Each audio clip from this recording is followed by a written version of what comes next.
Assalamualaikum dan hai. Saya Nordania Tasnim binti Ahmad Taufik akan membentangkan konsep syaitan dalam Amerika kuno. Tamadun Inca bermula dari suku di daerah Cusco. Dalam kepimpinan Manco Capac, tamadun Inca telah berkembang pesat. Masyarakat yang tinggal di pegunungan Andes juga rata-rata turut serta menjadi sebahagian daripada masyarakat tamadun Inca. Pada tahun 1442, tamadun Inca semakin berkembang di bawah pimpinan Pachacutec. Pachacutec telah membentuk kerajaan Inca yang dikenali sebagai Tawantinsuyu. Kedatangan penjajah Sepanyol merampas kekayaan masyarakat tamadun Inca yang berupa emas dan perak akhirnya dibawa pulang ke Eropah dan dapat mengubah seluruh sistem ekonomi Eropah.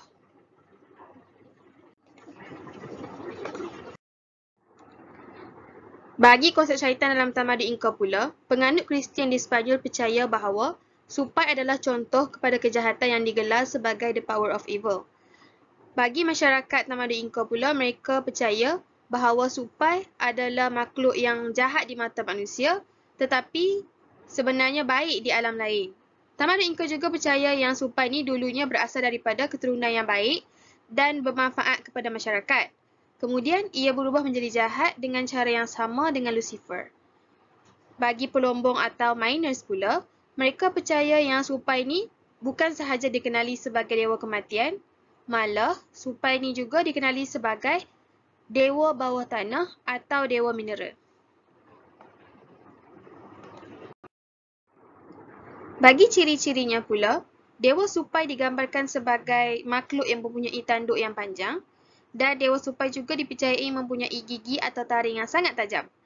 Dewa supai diceritakan oleh masyarakat tamadun Inca sebagai makhluk yang boleh mengubah dirinya menjadi wanita yang sangat cantik dan juga lelaki yang sangat kacak. Supai juga boleh mengubah dirinya menjadi seperti haiwan yang diingininya. Supai dikata mempunyai mata yang tajam dan amat menggerukan. Supai digambarkan mempunyai rupa atau ciri-ciri yang tertera di dalam gambar tersebut. Supai juga dikatakan amat menyukai bayi. Masyarakat tamadun Inca pernah menceritakan bahawa kadang-kadang supai akan menyelinap dari inner world untuk melihat bayi-bayi yang baru lahir.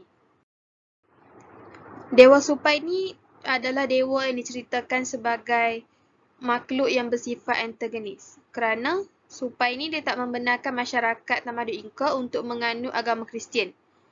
Dewa supai boleh berubah menjadi baik atau jahat dalam sekelip mata sahaja. Kerana dewa supai ni, jika masyarakat melakukan kesilapan, dia akan terus membinasakan masyarakat Inca. Perkara-perkara seperti inilah yang membuatkan ia digeruni oleh masyarakat Inca. Dewa supai dikatakan berasal daripada Uku Pacha. Uku Pacha adalah salah satu daripada 3 alam yang disebut dalam tamadun Inca, iaitu Uku Pacha, Hanan Pacha dan Ke Pacha. Kewujudan alam-alam ini dalam tamadun Inca membuktikan bahawa wujudnya syurga dan neraka. Uku Pacha digambarkan sebagai neraka kerana ia adalah tempat penderitaan dan kesengsaraan. Jika dilihat dari sudut pandangan keagamaan, masyarakat tamadun ini percaya bahawa supai tinggal di inner world atau dunia di alam gaib. Bagi pelombong-pelombong pula, mereka percaya bahawa supai juga tinggal di bawah tanah seperti mereka. Ini kerana jika mereka masuk ke bawah tanah, mereka tidak dapat melihat dunia luar ataupun mendengar apa-apa dari dunia luar, melainkan patung supai yang berada bersama mereka di bawah tanah. Kesan kewujudan dewa supai terhadap masyarakat tamadun Inca ialah masyarakat tamadun Inca terpaksa hidup dengan tujuan untuk menggembirakan dewa supai. Mereka juga perlu berhati-hati dalam menghantar wakil untuk berjumpa dengan dewa supai supaya mendapat kebenaran bagi mengadakan upacara supaya tidak dilanda malapetaka. Mereka juga terpaksa mengorbankan anak-anak mereka dan juga wanita untuk memuaskan hati dewa supai. Matlamat kewujudan dewa supai dalam tamadun Inca ialah sudah tentunya untuk disembah oleh masyarakat tamadun Inca. Kewujudan juga ialah untuk menakut-nakutkan masyarakat supaya mereka menurut perintahnya. Tugas sebenar dewa supai ialah ia adalah dewa kematian yang menjaga neraka. Dewa supai juga adalah dewa yang menjaga laluan orang mati. Dan ia juga memerintah kerajaan syaitan bagi bangsa-bangsa syaitan yang dipercayai wujud oleh masyarakat tamadun Inka. Cara bagi menghalau syaitan dalam tamadun Inka ialah masyarakat Inka akan memakai topeng berwajah Dewa Supai yang dipanggil sebagai Diablo, iaitu perkataan Sepanyol yang bermaksud syaitan. Di beberapa kaum Inka yang tinggal di Peru, masih lagi meneruskan tradisi tarian Supai di Mamaca Candica.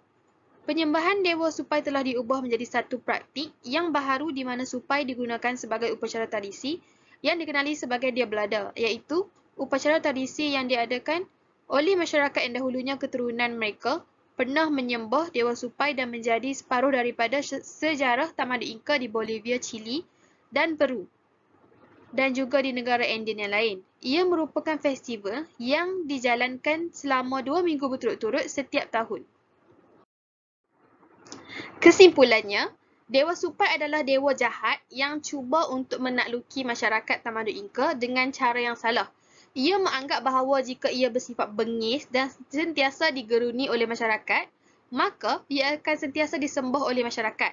Tanpa ia sedar, masyarakat menyembahnya hanya kerana mereka takut jika diapa-apakan, bukanlah kerana mereka menganggapnya sebagai Tuhan. Dalam Islam, mempercayai syaitan dan bersekutu dengannya adalah perkara yang dilarang sama sekali oleh Allah SWT. Jadi, pada pendapat saya, sebagai umat Islam dan masyarakat yang hidup di zaman moden ini, kita seharusnya menjauhi diri daripada mempercayai perkara yang dapat merosakkan akhlak, akal, fikiran dan juga sifat yang sentiasa mendatangkan musibah kepada orang lain dan diri sendiri. Terima kasih dan Assalamualaikum.